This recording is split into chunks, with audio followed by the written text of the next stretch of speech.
اور آپ مل کر کے بآواز بلند ایک بار اور نبی رحمت، شفیع امت، غمخوار امت، ہمارے آقا و مولا جناب احمد مجتبیٰ محمد مصطفیٰ روح فدا صلی اللہ علیہ وسلم کی بارگاہ مقدس میں ایک بار جھوم جھوم کے درود السلام پڑھیں۔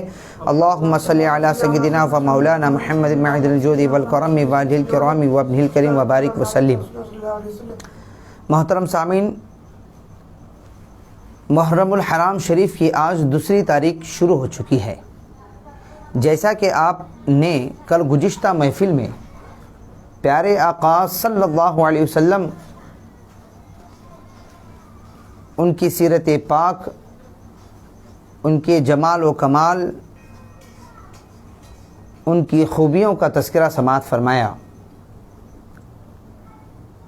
میں نے کل آپ حضرات کے سامنے شہادت کی، شہید کی تعریف و توصیف کی، اس کا معنی و مفہوم بتا کر یہ بھی بتایا کہ شہادت کی کتنی قسمیں ہیں، شہادت جہری، شہادت سری، اس کا معنی کیا ہوتا ہے، اور پیارے آقا صلی اللہ علیہ وسلم کو کیا شہادت جہری اور سری نصیب ہوئی یا نہیں، یہ چیز آپ کو ملی یا نہیں ملی،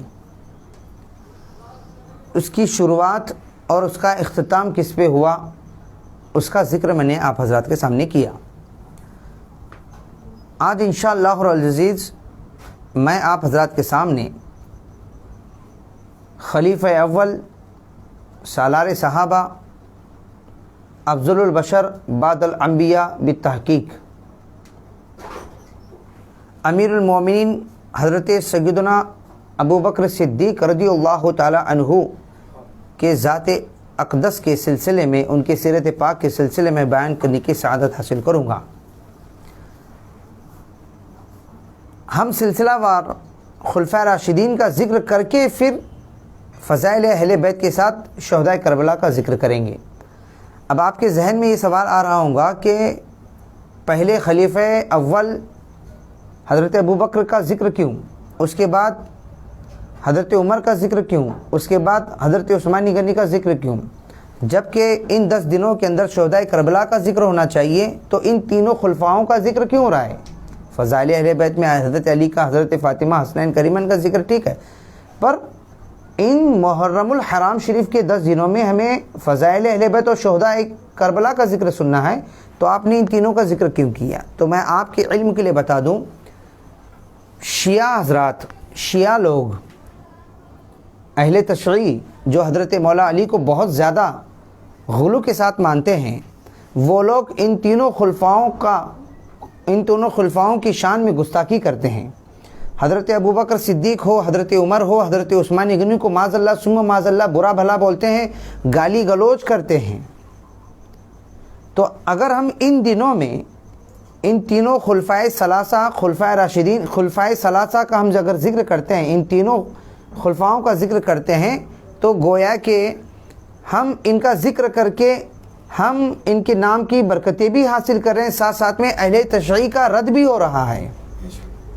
جو صحابہ، ایک ادنا سے صحابی کے سان میں اگر کوئی گستاخی کرتا ہے تو واصل جہنم ہے، وہ تو گمراہ شخص ہے، اور اہل تشیع جتنے بھی شیعہ لوگ ہیں وہ سب کے سب گمراہ ہیں، اس میں کوئی شک نہیں ہے۔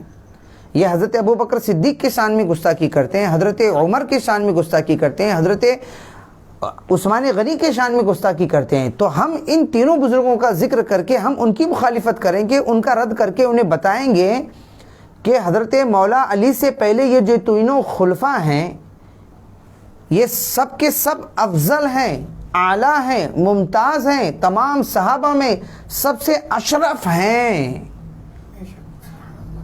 تو ان کو اگر کوئی برا بھلا بولتا ہے تو وہ اہل حق میں سے نہیں ہے، وہ تو گمراہ ہے، کھلا گمراہ ہے، وہ کافر ہے، وہ واصل جہنم ہے۔ یہاں پر میں بہتر و مناسب سمجھتا ہوں، بلکہ میں کیا، اہل سنت والجماعت کے جتنے بھی علماء ہیں، سارے کے سارے علماء اعظام، اکابرین، سب کے سب ان 10 دنوں کے پروگرامات میں لگاتار تینوں خلفاؤں کا ذکر کرتے ہوئے پھر اس کے بعد شہداء کربلا کا ذکر کرتے ہیں۔ آج ہم خلیفہ اول سردار صحابہ سالار صحابہ افضل البشر بعد الانبیاء حضرت ابوبکر صدیق رضی اللہ تعالیٰ عنہ کا ذکر سماعت کریں گے۔ امیر المومنین حضرت ابوبکر صدیق رضی اللہ تعالیٰ عنہ کا نامی گرامی ابوبکر، اصل نام عبداللہ ہے، آپ کی کنیت ابوبکر ہے، آپ کا لقب صدیق ہے، عتیق ہے۔ اس کے علاوہ بہت سارے القابات آپ کے ہیں۔ آپ کے والد گرامی کا نام حضرت ابو قحافہ ہے، آپ کی والدہ کا نام سلمہ ہے۔ میرے محترم بھائیو، 7ویں پشت میں پیارے آقا صلی اللہ علیہ وسلم کے خاندان میں، پیارے آقا کے، آپ کی 7ویں پشت میں پیارے آقا صلی اللہ علیہ وسلم کے سلسلے نسب سے آپ جا کر کے ملتے ہیں۔ عام الفیل کے واقعے کے 2.5 برس کے بعد آپ مکۃ المکرمہ میں پیدا ہوئے۔ آپ کی شان ایسی ہے پورے صحابہ میں، یعنی جب پیارے آقا صلی اللہ علیہ وسلم نے اعلان نبوت فرمایا، سب سے پہلے اسلام لانے والے حضرت ابوبکر صدیق ہیں۔ سبحان اللہ، مردوں میں سب سے پہلے اسلام لانے والے حضرت ابوبکر صدیق رضی اللہ تعالی عنہ ہیں۔ یہ ایسے پیارے صحابی ہیں جنہیں یار نبی بھی کہا جاتا ہے، یار مزار نبی بھی کہا جاتا ہے۔ آپ کا گنبد اور پیارے آقا کا گنبد ایک ہی ہے، جسے گنبد خضرا کہتے ہیں۔ سبحان اللہ، پیارے آقا کے پہلو میں حضرت ابوبکر صدیق آرام فرما ہے، پوری زندگی پیارے آقا کی صحبت میں رہے، اور جب وصال فرما گئے تب بھی آپ ہی کے صحبت میں آرام فرما ہے۔ سبحان اللہ، حضرت ابوبکر صدیق کی شان ایسی ہے، سبحان اللہ، آپ صحابی، آپ کے بیٹے صحابی، آپ کے پوتے بھی صحابی بنے۔ سبحان اللہ، یہ شرف صرف حضرت ابوبکر صدیق کو ہے۔ اور ایک اور شرف یہ ہے کہ آپ کی پیاری بیٹی حضرت عائشہ صدیقہ رضی اللہ تعالی عنہا آقا کریم صلی اللہ علیہ وسلم کی سب سے پیاری بیوی بھی بنی۔ سبحان اللہ، تو پیارے آقا کے آپ سسر بھی ہیں، پیارے آقا کے خلیفہ اول بھی ہیں، پیارے آقا کے یار غار بھی ہیں، یار مزار بھی ہیں، اور سفر کے بہترین ساتھی بھی ہیں، اور آپ کے بعد اس امت کے سب سے افضل و اعلیٰ شخصیت بننے کے قابل بھی ہیں۔ حضرت ابوبکر صدیق رضی اللہ تعالی عنہ کی شان بہت ہی نرالی ہے۔ آپ کے علم کے لیے آپ کو بتا دوں، اگر کوئی استاد، ایسا کوئی استاد ہو جو تمام خوبیوں کا مالک ہے، تمام کمالات کا مالک ہے، اب ظاہر سی بات ہے جب وہ تمام خوبیوں کا، تمام اوصاف کا مالک ہوگا تو اپنے شاگرد کو بھی وہ خوبیوں سے نوازیں گا، ہے کہ نہیں؟ اپنے شاگرد کو بھی وہ خوبیوں سے نوازیں گا، تو وہ یہ دیکھتا ہے کہ اپنے شاگردوں میں کون ایسا ایک اہم خوبی کا مالک ہے جو سب سے ممتاز صلاحیت رکھتا ہے، تو وہ اس کو اسی صلاحیت میں اسے ممتاز کر دیتا ہے، ماہر بنا دیتا ہے، اس کو اس کی صلاحیت میں، اس کو اس کی خوبی میں ایک کامل بنا دیتا ہے، ایک کمال والا بنا دیتا ہے۔ مان لیجئے گا استاد نے دیکھا کہ اپنے شاگردوں میں کوئی ایسا ہے جو مقرر بننے کی صلاحیت رکھتا ہے، تو اسے ایک با کمال مقرر بنا دیتا ہے۔ سبحان اللہ، اگر اپنے شاگردوں میں وہ یہ دیکھتا ہے کہ اسے فقہ کے علم کی بہت طلب ہے اور علم فقہ میں مہارت حاصل کرے گا، تو اسے اپنے زمانے کا عظیم فقیہ بنا دیتا ہے۔ سبحان اللہ، اگر استاد یہ دیکھتا ہے کہ وہ شاگرد تصنیفی میں بڑا ماہر ہے، تو اسے علم تصنیف میں اسے وہ ماہر بنا دیتا ہے، اپنے زمانے کا ماہر اور بہترین باکمال مصنف بنا دیتا ہے۔ یعنی اپنے شاگردوں میں جو جس حیثیت کا مالک ہوتا ہے، وہ ماہر استاد اپنی ان تمام خوبیوں کے ساتھ اسے وہ نواز دیتا ہے۔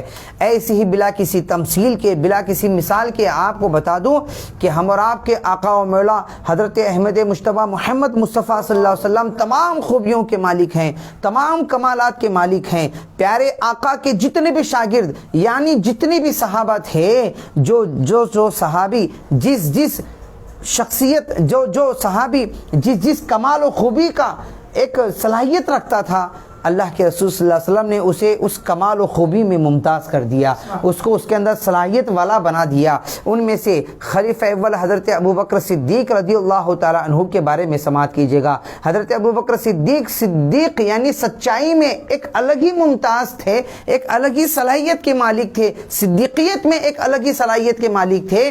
تو پیارے آقا صلی اللہ علیہ وسلم نے صلاحیت صدیق میں آپ کو ممتاز بنا دیا۔ سبحان اللہ، حضرت صدیق سے بہتر کوئی سچ بولنے والا نہیں تھا۔ ایک عجیب قسم کی پیارے آقا صلی اللہ علیہ وسلم نے ایک الگ سی خصوصی یعنی صدیقیت میں آپ کو ممتاز بنا دیا اور سردار اور اعلیٰ بنا دیا۔ سبحان اللہ، یاد رکھیے گا۔ تو پیارے آقا صلی اللہ علیہ وسلم نے حضرت ابوبکر صدیق کو یہ صدیقیت کی صلاحیت میں ممتاز بنا دیا، یہ خوبی میں آپ کو ممتاز کر دیا، اسی لیے آپ کا لقب صدیق پڑ گیا۔ سبحان اللہ، پیارے آقا نے اپنے زبان سے صدیق کہہ دیا ہے تو پوری دنیا رہتی دنیا آپ کو صدیق کے نام سے یاد کریں گی۔ تو آج ہمیں حضرت ابوبکر صدیق کے بارے میں سماعت کرنی ہے۔ حضرت ابوبکر صدیق رضی اللہ تعالیٰ عنہ بچپن سے ہی سچ بولا کرتے تھے۔ سبحان اللہ، کبھی آپ نے بچپن کے زمانے میں بھی جھوٹ نہیں بولا، بچپن کے زمانے میں بھی کبھی آپ نے جھوٹ نہیں بولا، ہمیشہ سچ بولا کرتے تھے، ہمیشہ سچ بولا کرتے تھے۔ اور ایک اور خاصیت آپ کی کہ آپ نے اپنی زندگی میں بچپن سے لے کے بڑے ایمان لانے تک آپ نے کبھی بت پرستی نہیں کی۔ بہت سارے ایسے صحابہ ہیں جو بت پرستی کرتے تھے، آگ پرستی کرتے تھے، بعد میں ایمان لے آئے، پھر قابل اور ممتاز بن گئے۔ لیکن حضرت ابوبکر صدیق کے بارے میں بتا دو، علماء فرماتے ہیں کہ حضرت ابوبکر صدیق جو ہیں اپنے بچپن کے زمانے میں بھی، دور جاہلیت میں بھی آپ نے کبھی بت پرستی نہیں کی، کبھی نہیں کی۔ آپ کی والدہ ماجدہ کہتی ہیں کہ ایک مرتبہ حضرت ابو قحافہ آپ کے والد آپ کو کعبے کی طرف لے گئے، ہاں بہت چھوٹے تھے، کم عمر کے تھے، انگلی پکڑ کے لے گئے۔ لے جانے کے بعد میں آپ کے والد نے آپ سے کہا، ابو بکر یہ سامنے جو ہے ہمارا اعلیٰ قسم کا بت ہے، یہ ہمارا معبود ہے، اعلیٰ معبود ہے، ہم اسی کی پوجا کرتے ہیں، چنانچہ میں تھوڑا جا کے آتا ہوں، تم ان کی پوجا کرنا، تو ان کی عبادت کرنا، ان کے سامنے سجدہ کرنا۔ یہ کہہ کر کے ان کے والد باہر چلے گئے۔ حضرت ابوبکر صدیق نے اس بت سے خطاب فرمایا، اس کو مخاطب کر کے آپ نے ارشاد فرمایا، اس سے سوال کیا کہ اے بت، میں ننگا ہوں، کیا تو مجھے کپڑا دے سکتا ہے؟ اے بت، میں بھوکا ہوں، کیا تو مجھے پیٹ بھر کے کھانا کھلا سکتا ہے؟ اے بت، میں تجھ سے بات کر رہا ہوں، کیا تو میرے بات کا جواب دے سکتا ہے؟ اے بت، میں اب تجھے کنکری اٹھا کے مار رہا ہوں، تو اپنے آپ کو بچا سکتا ہے تو بچا لے۔ آپ نے ترنت کنکری اٹھائی اور زور سے مارا کہ بت منہ کے بل نیچے گر گیا، بچا نہیں سکا۔ اتنے میں حضرت ابو قحافہ وہاں آئے، آ کر کے کیا دیکھا کہ حضرت ابوبکر صدیق نے کنکر سے، پتھر سے جو ہے بت کو مارا ہے اور بت منہ کے بل گر گیا ہے۔ تو آپ نے انہیں ڈانٹا اور کہا کہ ابوبکر تم نے کیا کیا؟ وہ تو ہمارے معبود ہیں، ہم تو ان کی پوجا کرتے ہیں اور تم نے انہی کو مار دیا۔ یہ ڈانٹ کر کے پھر ان کو جو ہے اپنے گھر لے آئے اور سارا واقعہ آپ کے والد نے آپ کے والدہ کو بتایا۔ تو حضرت سلمہ کہتی ہے کہ ابو قحافہ آپ ان کے حال پہ چھوڑ دینا، ابو بکر کو اس کے حال پہ چھوڑ دینا۔ جب یہ بچہ پیدا ہوا تھا تو ہاتف سے آواز آئی، ایک غیبی آواز آئی، اے اللہ کی سچی بندی تجھے مبارک ہو، اللہ تبارک و تعالیٰ نے تجھے ایسا پیارا بیٹا عطا فرمایا ہے جس کا آسمانوں میں نام صدیق ہے۔ سبحان اللہ، جو محمد کا دنیا میں ساتھی رہے گا اور آخرت میں بھی اس کا ساتھی رہے گا۔ سبحان اللہ، میں نہیں جانتی کہ یہ محمد کون ہے، لیکن کہنے والا مجھے کہہ رہا تھا کہ تیرا بیٹا صدیق ہے جسے آسمانوں میں صدیق کے نام سے پکارا جاتا ہے۔ سبحان اللہ، اسی وقت میں سمجھ گئی تھی یہ کوئی عام بچہ نہیں ہے، کوئی اور اعلیٰ مقام حاصل کرنے والا بچہ ہے۔ سبحان اللہ۔ تو زمانے جاہلیت میں بھی آپ نے کبھی بت پرستی نہیں کی، کبھی نہیں کیا۔ یہ شان رکھنے والے حضرت ابوبکر صدیق ہیں۔ حضرت ابوبکر صدیق رضی اللہ تعالیٰ عنہ کے بارے میں جملہ اکابرین اہل سنت، جملہ عوام اہل سنت کا اجماع اور اتفاق ہے کہ پیارے آقا صلی اللہ علیہ وسلم کے بعد میں اگر اس دنیا میں جملہ انبیاء میں جملہ انبیاؤں کے بعد پیارے آقا کے بعد اگر اس دنیا میں کوئی سب سے زیادہ افضل ہے تو وہ حضرت ابوبکر صدیق ہیں۔ صحابہ میں اگر کوئی افضل ہیں تو وہ حضرت ابوبکر صدیق ہیں۔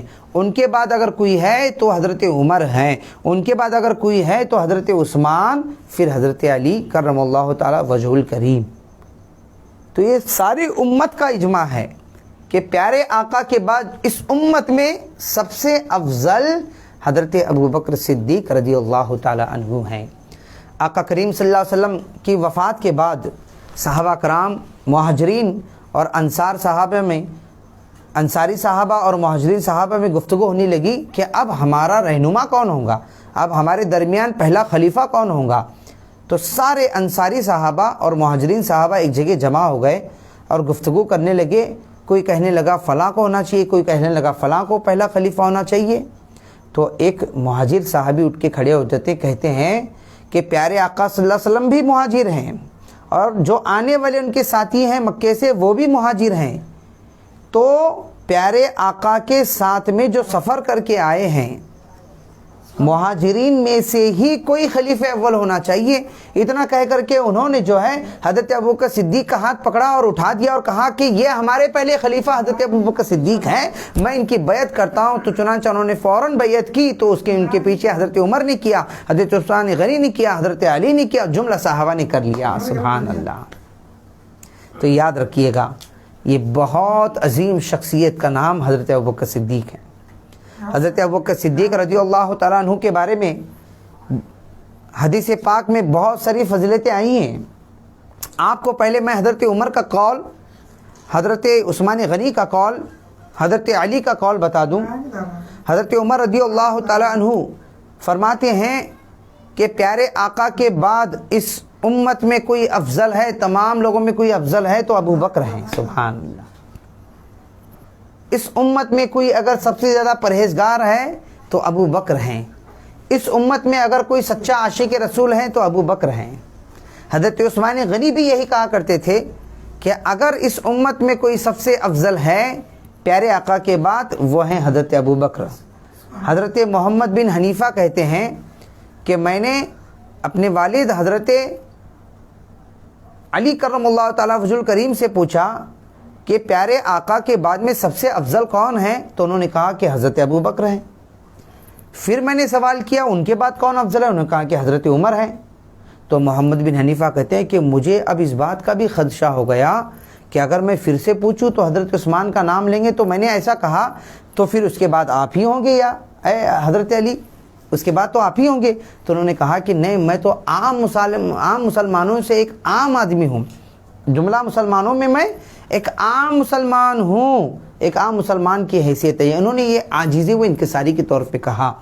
یاد رکھو میرے بھائیوں، حضرت علی کا بھی یہی قول رہا، حضرت عثمان کا بھی یہی قول رہا، حضرت عمر کا بھی یہی قول رہا کہ اگر پیارے آقا کے بعد کوئی افضل ہے تو وہ حضرت ابوبکر صدیق ہیں۔ سبحان اللہ۔ ایک اور لقب ہے آپ کا عتیق۔ عتیق بھی آپ کا لقب ہے۔ عتیق کا معنی ہوتا ہے جہنم سے آزادی پانے والا۔ سبحان اللہ۔ عتیق کا معنی آزادی پانے والا۔ پیارے آقا صلی اللہ علیہ وسلم نے ایک مرتبہ آپ سے کہا یا ابا بکر انت عتیق من النار، اے ابو بکر تم جہنم سے آزاد کیے گئے ہو۔ سبحان اللہ، آزاد ہو چکے ہو، آزاد کردہ ہو۔ تو جب سے پیارے آقا نے لفظ عتیق آپ کو کہا ہے، جملہ صحابہ آپ کو ابو بکر کو عتیق کے نام سے یاد کرتے ہیں۔ سبحان اللہ۔ اسی لیے کتابوں میں آپ کا ایک اور لقب عتیق بھی ہے۔ سبحان اللہ۔ تو میرے پیارے آقا صلی اللہ علیہ وسلم کے پیارے دیوانوں، پیارے آقا صلی اللہ علیہ وسلم نے جیسے ہی اعلان نبوت فرمائی تو حضرت ابوبکر صدیق نے فوراً اسلام قبول فرمایا۔ سبحان اللہ۔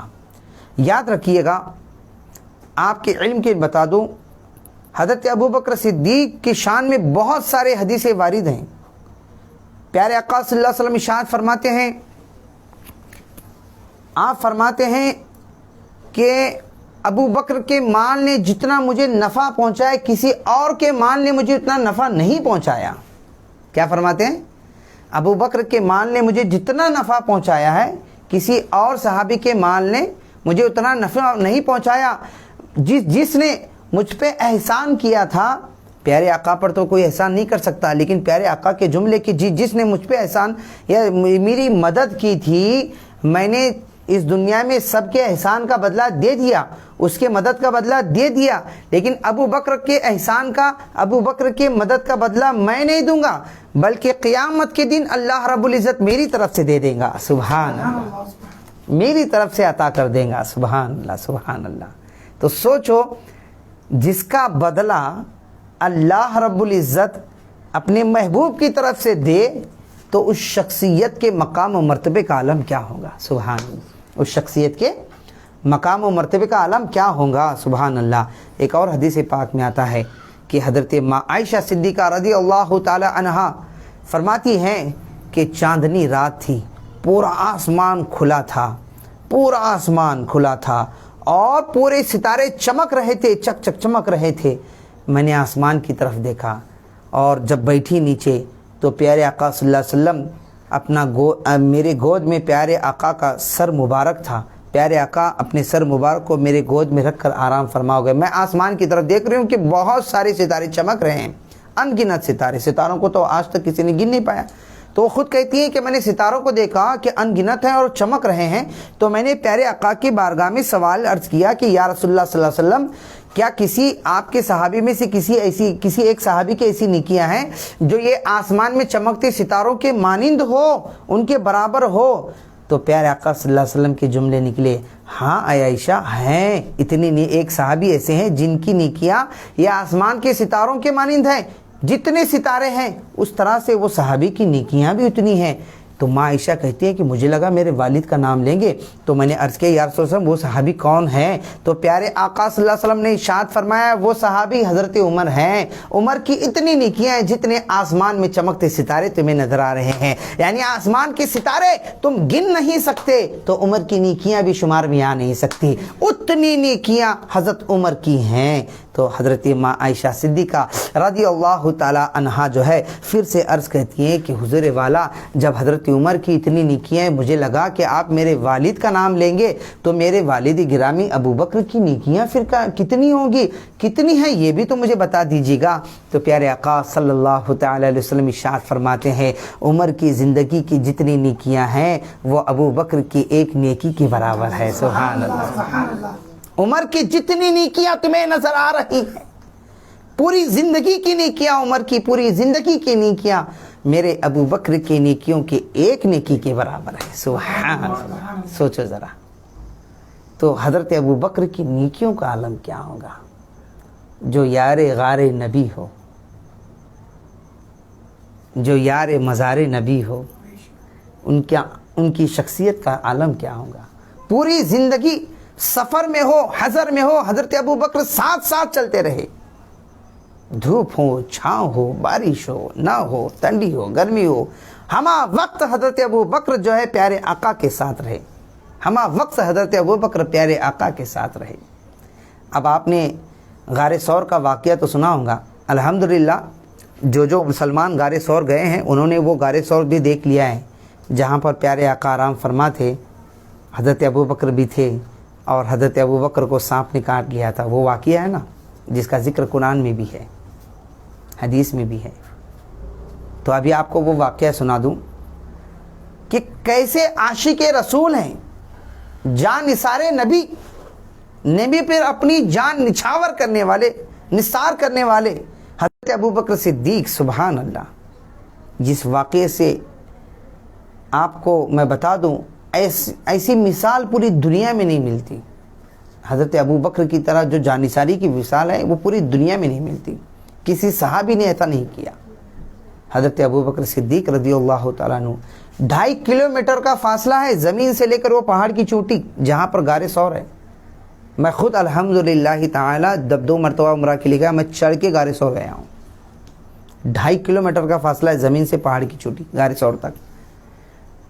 جب آپ صلی اللہ علیہ وسلم اور پیارے حضرت ابو بکر صدیق رضی اللہ تعالیٰ عنہ مکۃ المکرمہ کو چھوڑ کر مدینہ طیبہ ہجرت فرما رہے تھے, تو اس وقت جو ہے جب پیچھے کفار مکہ آپ کے سلسلے میں ناپاک ارادے سے چل پڑے تھے, تو اس وقت جو ہے درمیان میں غار ثور گر گیا، جبل ثور گرا، تو پیارے آقا صلی اللہ علیہ وسلم نے پہلے حضرت ابوبکر کا کہا کہ چلو چلتے ہیں پہلے غار ثور میں۔ حضرت ابوبکر صدیق رضی اللہ تعالیٰ عنہ کے بارے میں علماء فرماتے ہیں کہ پیارے آقا کو آپ نے اپنے کندھوں پہ بٹھایا۔ کہاں بٹھایا؟ کندھوں پہ بٹھایا، سوار فرمایا اور پورا پہاڑ آپ چڑھے پیارے آقا کو بٹھا کر، کیونکہ نوکیلے پتھر ہیں، پورا پہاڑ چڑھے، غار ثور میں پہنچے اندر، اور جب پہنچنے والے تھے باہر دروازے تو وہاں تک پہنچے، غار ثور کے منہ تک پہنچے۔ پہنچنے کے بعد میں پیارے آقا، یا رسول اللہ صلی اللہ علیہ وسلم آپ رک جائیے گا، پہلے میں اندر جاؤں گا، کوئی بھی تکلیف دہ چیز ہو پہلے مجھے ہونی چاہیے، مجھے تکلیف ہونی چاہیے، سانپ ہو، بچھو ہو، کوئی اور چیز تکلیف والی ہو، آپ کو کہیں تکلیف نہ ہو، پہلے مجھے تکلیف ہو، پہلے میں اندر جاؤں گا، صاف صفائی کروں گا، پھر آپ کو اندر بلاؤں گا۔ سرکار باہر کھڑے ہیں، حضرت ابوبکر اندر گئے، پوری صفائی کی، دیکھا کہ اندر جو ہے بہت پرانا غار ہے، دیکھا کہ اندر جو ہے جگہ جگہ پر سوراخ ہیں، تو آپ نے اپنی لنگی کہیے گا یا کوئی کپڑا کہہ دیجیے گا، وہ کپڑے کو پھاڑا اور پھاڑ کر کے پورے سوراخوں کو بند کرنا شروع کر دیا، کہیں ایسا نہ ہو کہ وہاں سے کوئی تکلیف والی چیز سانپ بچھو وغیرہ آ جائے۔ تو آپ نے سارے سوراخوں کو بند کر لیا، لیکن ایک سوراخ بچ گیا، اب اس کے لیے کپڑا بھی باقی نہیں تھا۔ اب اس کے بعد پیارے آقا صلی اللہ علیہ وسلم کو اندر بلایا، حضرت ابوبکر صدیق نے اس ایک سوراخ پر اپنے انگوٹے کو رکھا، پیر کے انگوٹے کو دبا دیا اور سوراخ کو بند کر دیا۔ پیارے آقا کو بلایا، پیارے آقا اندر تشریف لائے، تھکے ہوئے تھے، تو آپ نے حضرت ابوبکر کے گود میں سر مبارک رکھا۔ سوچو ذرا وہ کیسے پیارے عظمت والے صحابی ہیں کہ جن کے گود میں آمنہ کا لال سر رکھا ہو، وہ پیسے پیارے عظمت والے صحابی ہیں کہ جن کے گود میں نبی الانبیاء نے سر رکھا ہو، وہ کیسے عظمت والے صحابی ہیں کہ جن کے گود میں سارے نبیوں کے سردار محبوب پروردگار محبوب خدا نے سر رکھا ہو، تو کیسے عظمت والے صحابی ہوں گے کہ پیارے آقا نے اپنا سر مبارک ان کی گود میں رکھا اور آرام کر رہے ہیں۔ پیارے آقا استراحت کر رہے ہیں، آنکھ بند ہو جاتی ہے۔ یاد رکھو انبیاءوں کے بارے میں پیارے آقا نے فرمایا، نبی کی آنکھیں بند ہوتی ہے، دل جاگتا ہے۔ بظاہر آنکھیں بند ہوتی ہے، دل جاگتا ہے، ہمارا حال الٹا ہے، آنکھ بھی بند ہوتی ہے اور دل بھی بند ہو جاتا ہے، دل بھی سوتا ہے، آنکھ بھی سوتی ہے، کہ بہت سارے ایسے ہیں جن کی آنکھیں تو کھلی ہیں لیکن سوئے رہتے ہیں، دل اور جسم سب سویا، پورے اعضاء سوئے، لیکن پیارے آقا آنکھ بند کر لیتے ہیں، دل جاگ رہا ہے۔ پیارے آقا کا سر مبارک حضرت ابوبکر صدیق کے گود میں ہے۔ سبحان اللہ، سبحان اللہ۔ اب وہاں جو ہے جس سوراخ پر حضرت ابوبکر صدیق نے انگوٹا رکھا تھا، اپنے پیر کا انگوٹا دبا دیا تھا نا، برسوں سے بتایا جاتا ہے، برسوں سے ایک زہریلا سانپ وہاں پر انتظار میں تھا کہ نبی آخر الزماں اس غار میں آنے والے ہیں، میں ان کا دیدار کروں گا۔ سبحان اللہ۔ اب وہ دیدار کی تمنا لیے تڑپ رہا ہے، دیکھا کہ غار کا منہ بند اور کسی نے انگوٹا رکھ کر، غار کا سوراخ کا منہ بند ہے اور کسی نے انگوٹا رکھ کر کے جو ہے دبا دیا ہے، مجھے جانے نہیں دیتا، تو اپنے سر سے پہلے حضرت ابوبکر کے انگوٹے کو مسلنے لگا۔ حضرت ابوبکر اپنے پیر کو وہاں سے نہیں ہٹائے، سوراخ سے اپنے انگوٹے کو نہیں ہٹائے، بالکل ویسے ہی رکھے رہے۔ پھر اس کے بعد اس سانپ نے زور سے حضرت ابوبکر صدیق کے انگوٹے کو ڈھس دیا، جیسے ڈھسنا تھا کہ زہر تیزی سے حضرت ابوبکر کے جسم میں سرایت کر گیا۔ اب دیکھیے 2 مرتبہ ڈھسا، 3 مرتبہ ڈھسا، ڈھسنے کی وجہ سے آپ کو تکلیف محسوس ہونے لگی، زہر جسم میں پھیل گیا، زیادہ تکلیف ہونے لگی۔ جب آپ کی برداشت کی قوت ٹوٹ گئی، اس وقت آپ کے آنکھوں سے آنسو جاری ہو گئے اور آپ کے آنسو کا ایک قطرہ پیارے آقا کے رخسار مبارک پر گرا۔ جب جیسے گرنا تھا تو پیارے آقا کی آنکھ کھلی۔ حضرت ابوبکر اس لیے پیر نہیں ہٹائے کہیں پیارے آقا کے نیند میں خلل نہ آ جائے، پیارے آقا کے نیند میں خلل نہ آ جائے، اسی لیے انگوٹے کو برابر رکھے رہے۔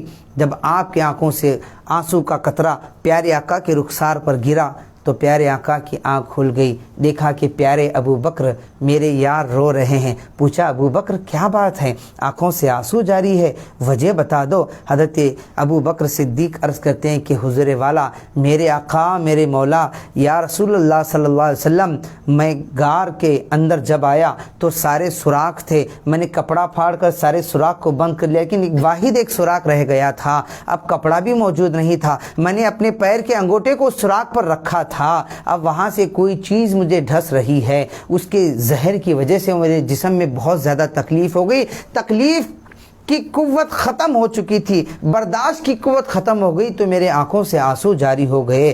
تو پیارے آقا صلی اللہ علیہ وسلم نے آپ کے اس انگشتے مبارک پر، آپ کے اس انگوٹے مبارک پر آپ نے لعاب دہن لگا دیا، تھوک مبارک پیارے آقا نے لگا دیا۔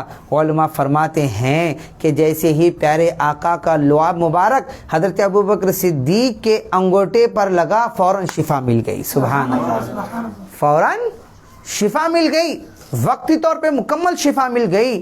لیکن حضرت ابوبکر صدیق کہتے ہیں کہ پوری زندگی اس زہر کا اثر مجھے رہا، اور آخری وقت اس زہر کی وجہ سے میں اللہ کی بارگاہ میں پہنچ گیا۔ سبحان اللہ۔ ابھی میں آپ کو بتا دوں، ان اللہ و انا الیہ راجعون، یعنی حضرت ابوبکر صدیق کو بھی شہادت نصیب ہو گئی۔ اس بات پر میں نے سبحان اللہ کہا، حضرت ابوبکر صدیق کو بھی شہادت نصیب ہو گئی، شہادت سر تھی یہ۔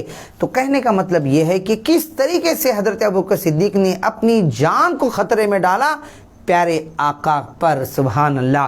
حضرت ابوبکر صدیق اپنی جان نثاری کو کس انداز سے پیش کر دیا پیارے آقا کی بارگاہ میں۔ سبحان اللہ۔ حضرت ابوبکر صدیق اس طرح سے، آپ ایک ایسے جان نثارے نبی ہیں، پیارے آقا پر اپنی جان کو نچھاور کرنے والے ہیں، اور صرف آپ نے جان کو نچھاور نہیں کیا بلکہ اپنے مال کو بھی نچھاور کیا۔ سبحان اللہ۔ جتنا مال حضرت سیدنا ابوبکر صدیق نے پیارے آقا پر لٹایا، کسی اور صحابی نے نہیں لٹایا۔ ایک بار کا معاملہ ہے، واقعہ ہے کہ پیارے آقا صلی اللہ علیہ وسلم نے اعلان فرمایا، کون ہے اللہ کی راہ میں اپنی مال و دولت کو لٹا کر اللہ کے رسول کی بارگاہ میں آ جائے؟ تو حضرت ابوبکر صدیق نے اپنا پورا گھر بار، مال دولت سب لٹا دیا، اور یہاں تک کہ بدن کے کپڑے بھی صدقہ و خیرات کر دیے، لٹا دیے اللہ کی راہ میں، اور ٹاٹ کا لباس پہنا، اور بٹن کی جگہ جو ہے کانٹے چبھے ہوئے تھے، پہن کر کے آ کر پیارے آقا کی ایک جو ہے نا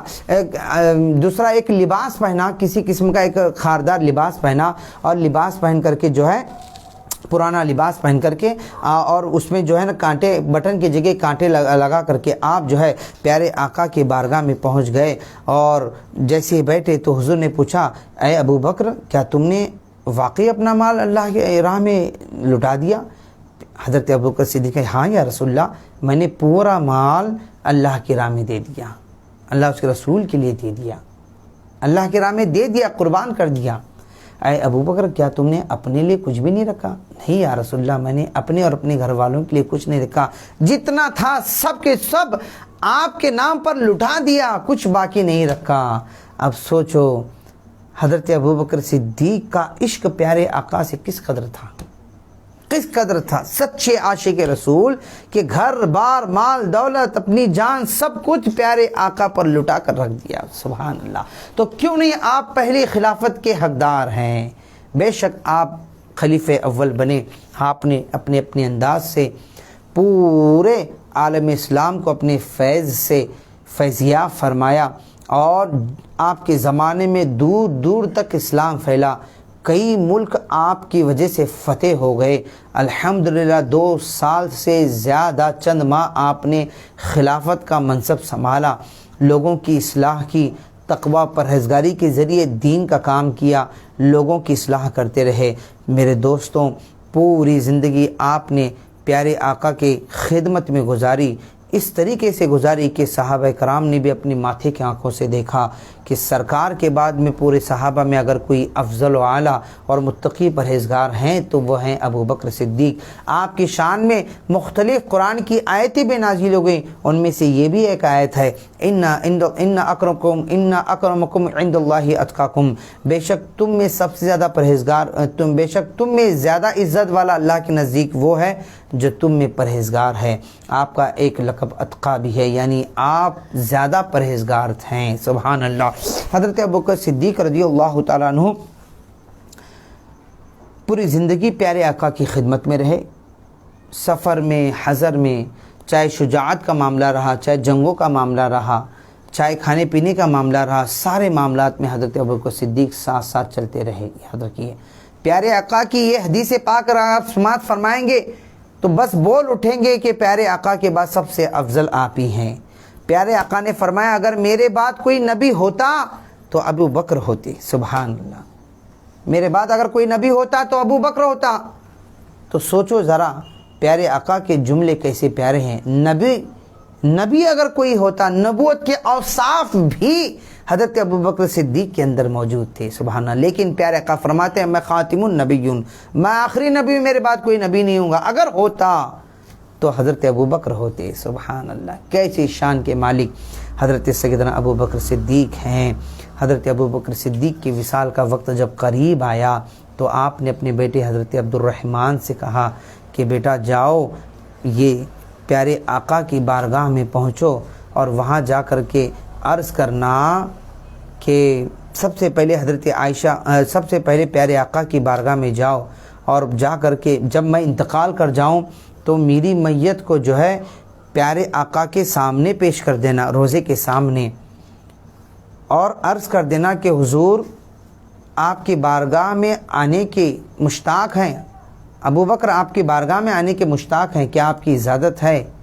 تو جب آپ کی میت کو وہاں آپ کی جنازے کو لے گیا گیا اور پیارے آقا کے روزے کے سامنے رکھا گیا تو آواز آئی حبیب کو حبیب سے ملا دو۔ سبحان اللہ، کیا آواز آئی؟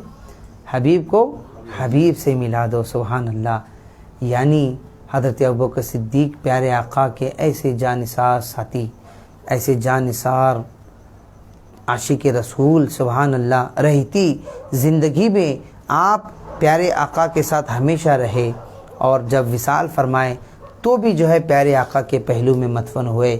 یاد رکھیے حضور کے موجودگی میں، پیارے آقا کے موجودگی میں کسی صحابی کی یہ ہمت نہیں ہوئی کہ پیارے آقا جس جگہ نماز پڑھایا کرتے تھے اس مصلی پر جا کر کے کوئی اور امامت کرے۔